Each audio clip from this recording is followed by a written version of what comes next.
ആശ്വാസധാരയുടെ മറ്റൊരു എപ്പിസോഡ് ഇവിടെ ആരംഭിക്കുകയാണ്. പതിവ് പോലെ നമ്മളോടൊപ്പം അഭിവന്യം ജോസ് പുളിക്കൽ പിതാവാണ്. പിതാവെ സ്വാഗതം. ഈ പ്രാവശ്യം നമുക്ക് വാട്സപ്പിലൊരു വോയിസ് മെസ്സേജാണ് കിട്ടിയത്. ആ വോയിസ് മെസ്സേജ് ഞാനൊരു ലെറ്റർ രൂപത്തിലോട്ടൊന്ന് മാറ്റി എഴുതിയിട്ടുണ്ട്.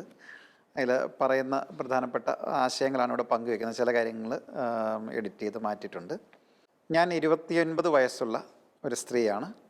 ബാംഗ്ലൂർ ഒരു പ്രൈവറ്റ് കമ്പനിയിൽ ജോലി ചെയ്യുന്നു. നല്ല വിശ്വാസമുള്ള കത്തോലിക്ക ഭവനത്തിലാണ് ഞാൻ ജനിച്ചത്.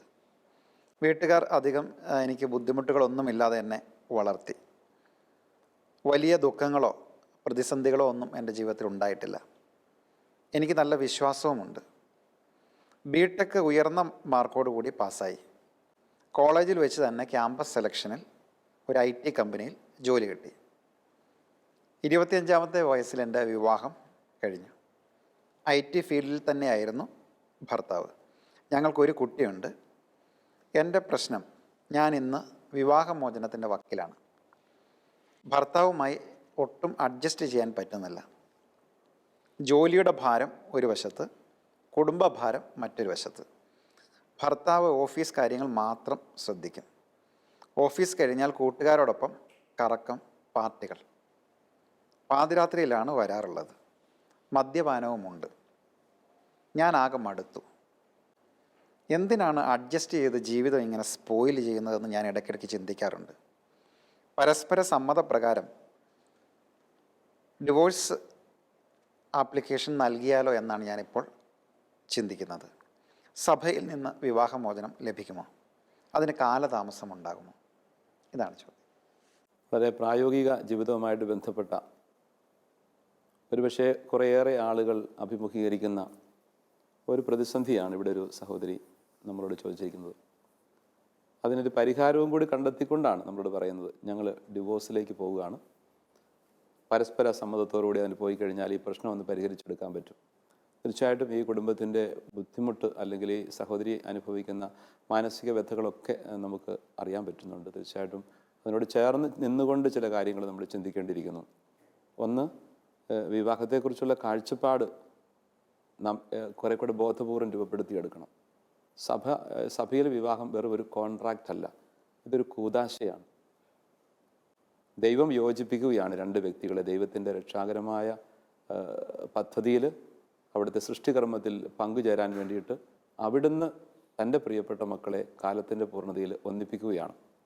ആദ്യ മാതാപിതാക്കളെക്കുറിച്ച് ദൈവത്തിനുണ്ടായിരുന്ന പദ്ധതി, ആ പദ്ധതിയിൽ ആദത്തിൻ്റെ വാരിയലിൽ നിന്നും സ്ത്രീക്ക്, ഹവ്വയ്ക്ക് ജന്മം കൊടുത്തുകൊണ്ട് അങ്ങനെ ഇത് എൻ്റെ അസ്ഥിയുടെ അസ്ഥിയും മാംസത്തിൻ്റെ മാംസവുമാണെന്ന് അയാൾ ആ സ്ത്രീയുടെ മുമ്പിൽ നിന്നുകൊണ്ട് പറയാൻ പാകത്തിൽ അവരെ ഒരുക്കി, അവരെ അനുഗ്രഹിച്ചു ദൈവം.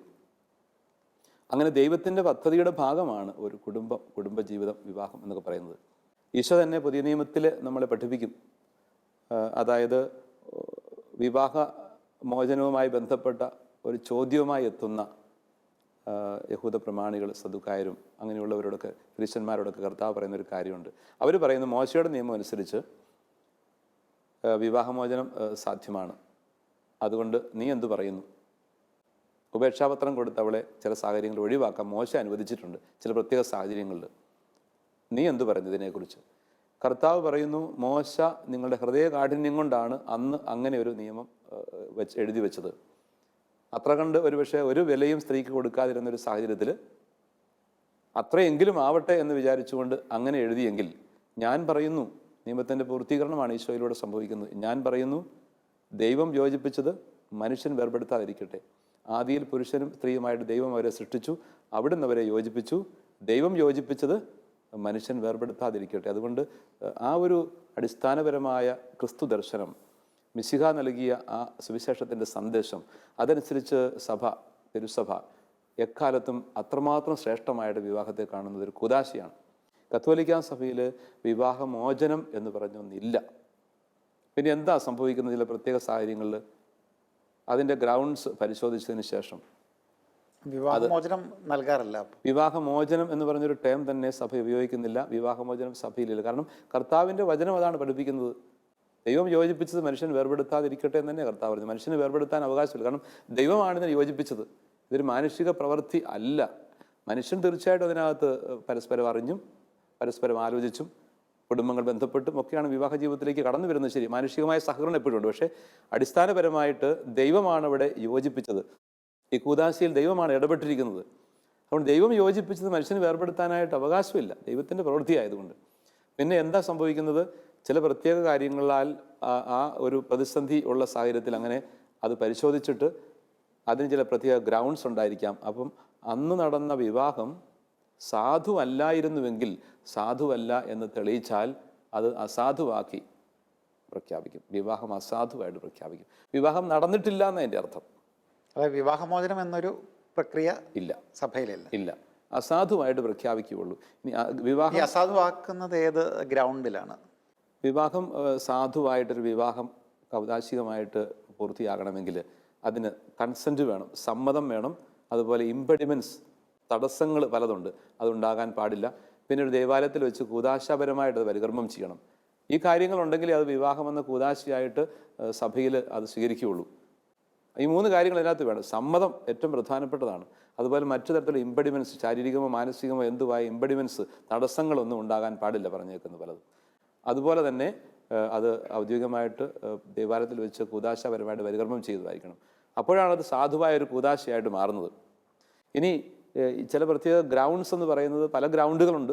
കാരണം നിയമം അനുസരിച്ച് പല ഗ്രൗണ്ടുകളുണ്ട്.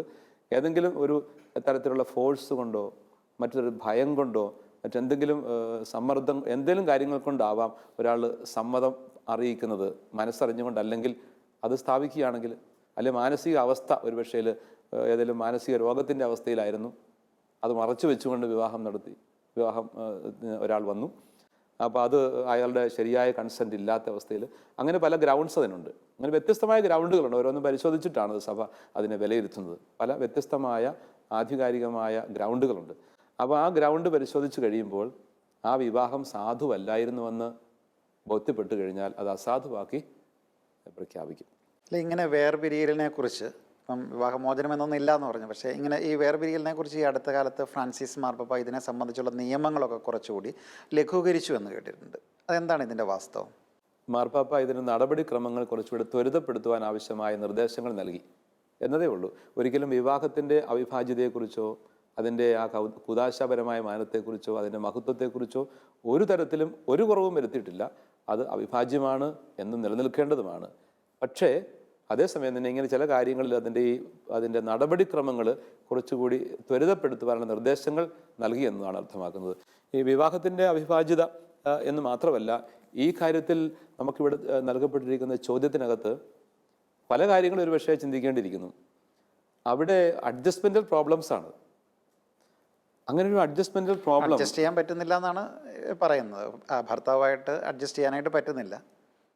അതിനെക്കുറിച്ചൊക്കെ നമ്മൾ ഈ ഒരു തരത്തിൽ നമ്മൾ ഒരുപക്ഷെ ഭർത്താവിൻ്റെ മദ്യപാനമായിരിക്കാം, അനാവശ്യമായിട്ടുള്ള ശാസനയോ ശ്രദ്ധയില്ലായ്മയോ അങ്ങനെ പലതും ആയിരിക്കാം. എന്തുമാത്രം അതിനകത്ത് ഭാര്യയ്ക്ക് അങ്ങനെ ഭർത്താവ് അങ്ങനെ ആയിത്തീർന്നതിൽ പങ്കുണ്ടെന്ന് നമുക്കറിയത്തില്ല. ഒരുപക്ഷെ 2 പേർക്കും എന്തെങ്കിലുമൊക്കെ അതിനകത്ത് പങ്ക് കണ്ടതിരിക്കും. ഒരുപക്ഷെ ഭാര്യ അക്കാര്യത്തിൽ പൂർണ്ണമായിട്ടും നിഷ്കളങ്കയായിരിക്കാം. അങ്ങനെയും വരാം. അങ്ങനെയൊക്കെ ഉള്ളപ്പം പൗലോസ്ലീഹയുടെ വാക്കുകൾ നമ്മൾ ശ്രമിക്കാം. കൊരിന്തോസ് 1-ാമത്തെ ലേഖനം 7-ാം അധ്യായത്തിൽ പൗലോസ്ലീഹ ഇങ്ങനെ പറയും: വിവാഹിതരോട് ഞാൻ കൽപ്പിക്കുന്നു, ഞാനല്ല കർത്താവ് തന്നെ കൽപ്പിക്കുന്നു, ഭാര്യ ഭർത്താവിൽ നിന്ന് വേർപിരിയരുത്. അഥവാ വേർപിരിയുന്നെങ്കിൽ അവിവാഹിതയെ പോലെ ജീവിക്കണം, അല്ലെങ്കിൽ ഭർത്താവുമായി രമ്യതപ്പെടണം.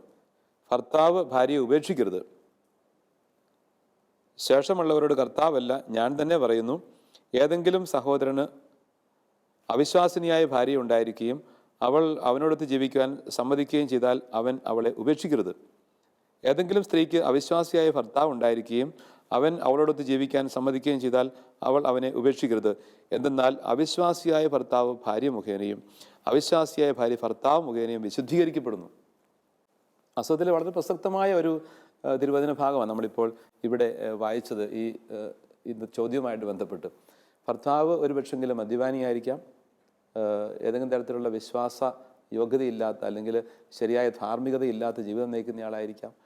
അങ്ങനെയുള്ള അവസ്ഥയിൽ ആ ഭർത്താവിന് വേണ്ടി ജീവിതം സമർപ്പിച്ചുകൊണ്ട് ത്യാഗപൂർവ്വം പ്രാർത്ഥിക്കാൻ, സ്നേഹത്തോടുകൂടി ആ വ്യക്തിയെ സ്വാധീനിക്കാൻ സാധിക്കുന്നെങ്കിൽ അത്ഭുതകരമായിട്ട് ആ വ്യക്തി വിശുദ്ധീകരിക്കപ്പെടും.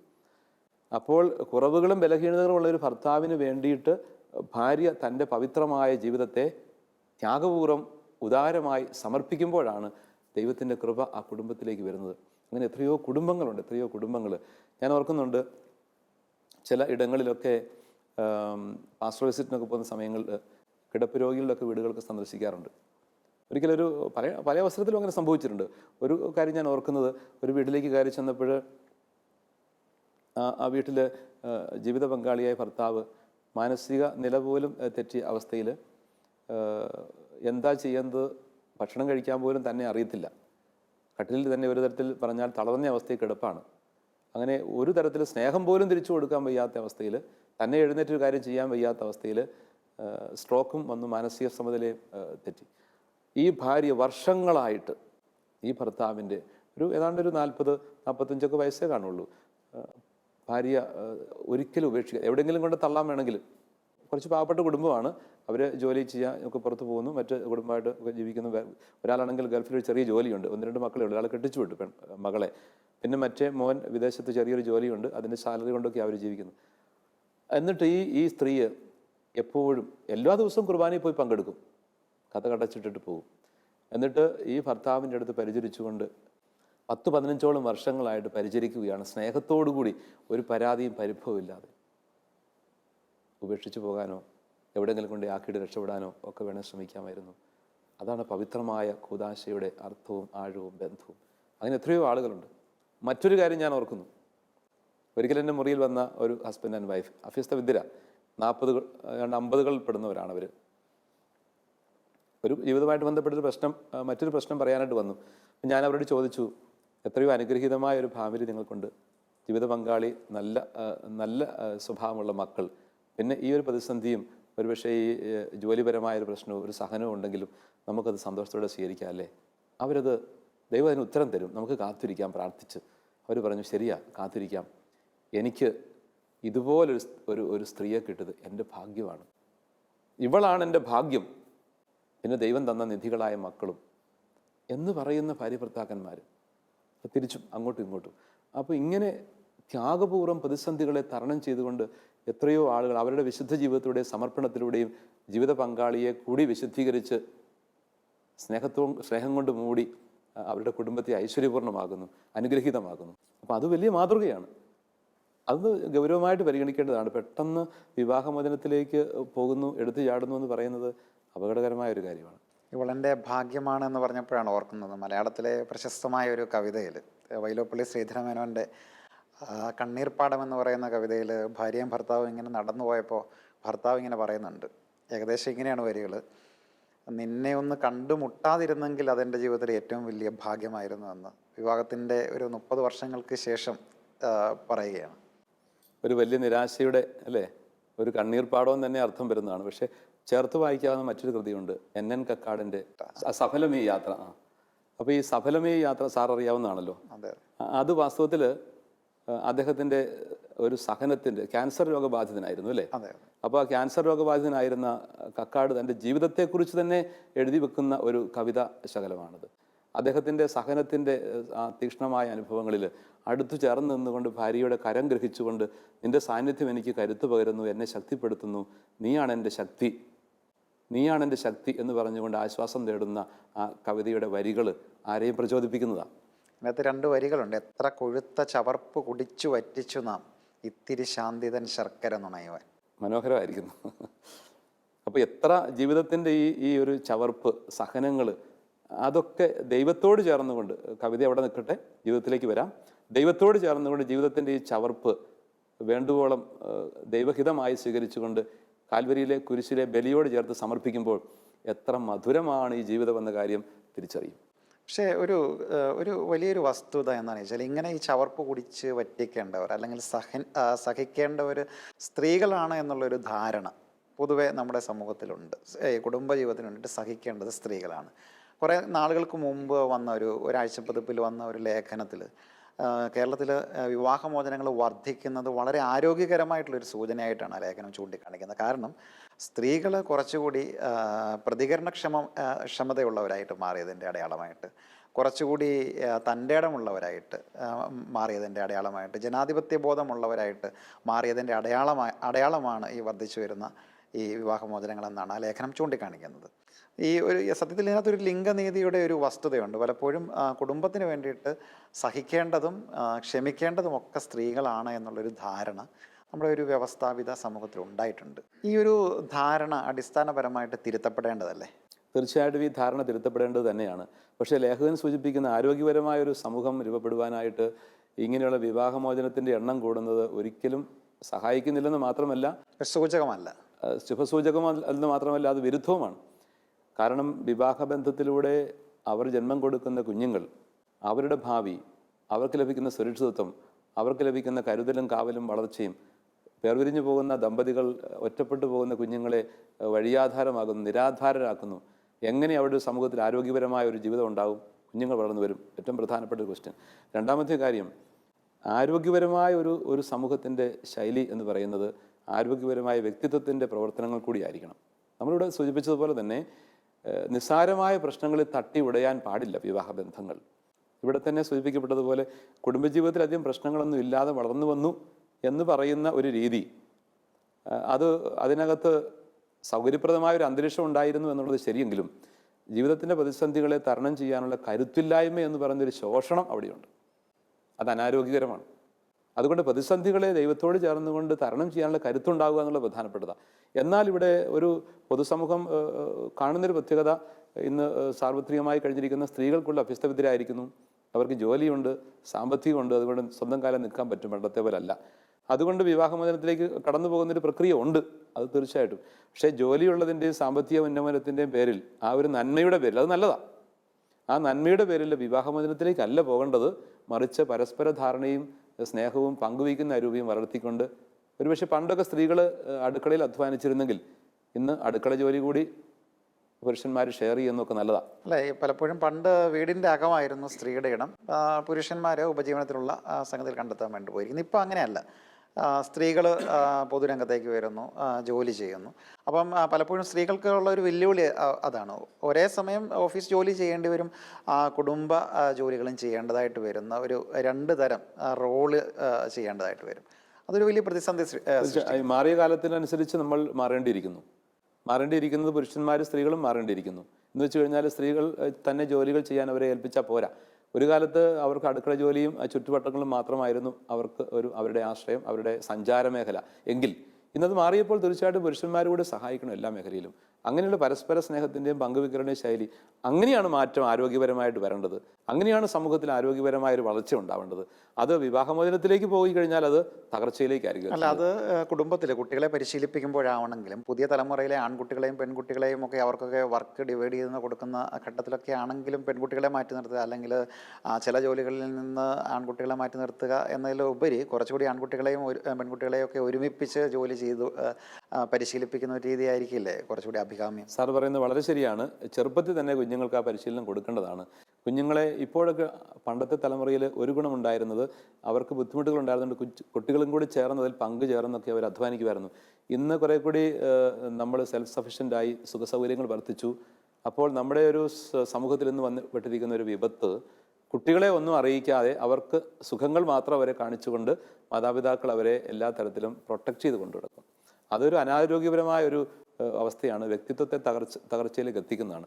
അപ്പോൾ കുഞ്ഞുങ്ങളെ ചെറുപ്പത്തിൽ തന്നെ അവർക്കാവുന്ന വിധമുള്ള ജോലികൾ സന്തോഷത്തോടുകൂടി ചെയ്യാനായിട്ട് ഇതിൻ്റെ കടമയാണെന്നും പറഞ്ഞു കൊടുത്ത് പരിശീലിപ്പിക്കണം.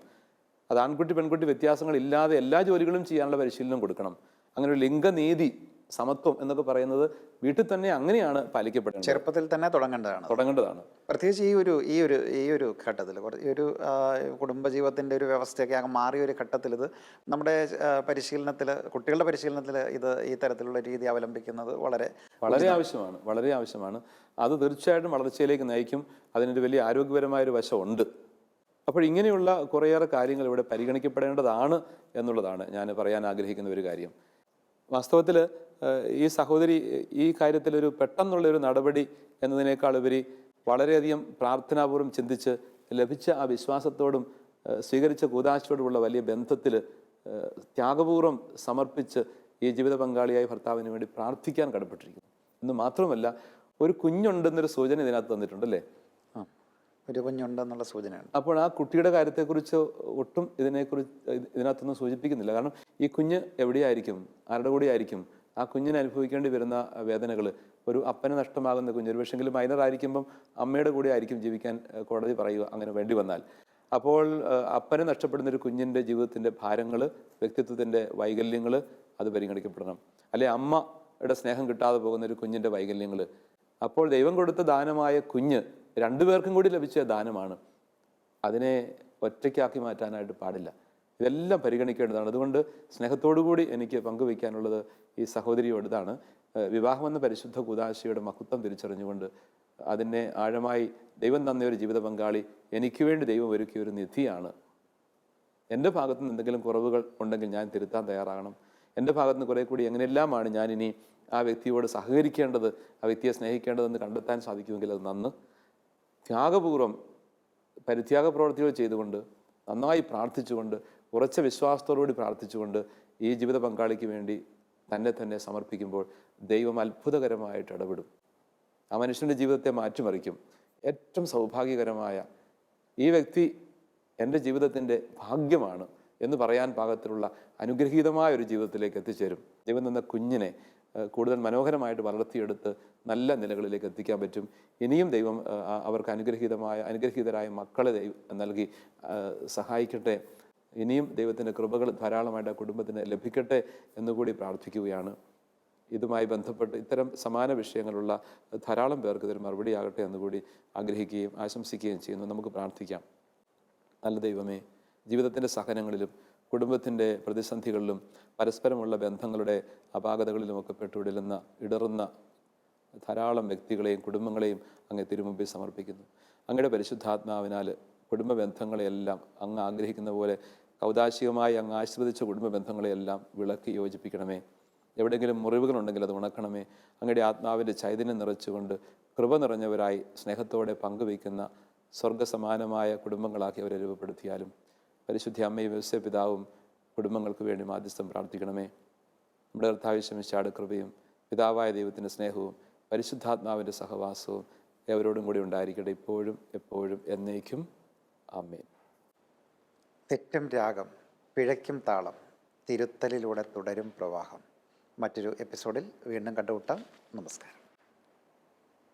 നിങ്ങളുടെ സംശയങ്ങളും ചോദ്യങ്ങളും വാട്സാപ്പിലൂടെയും ഇമെയിലിലൂടെയും കത്തുകളിലൂടെയും ഞങ്ങളെ അറിയിക്കാം.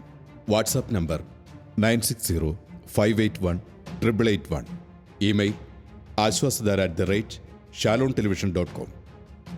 കത്തുകൾ അയക്കേണ്ട വിലാസം: the producer, Aswasadhara, Shalom television, Peruvannamuzhi PO, Kozhikode 673528.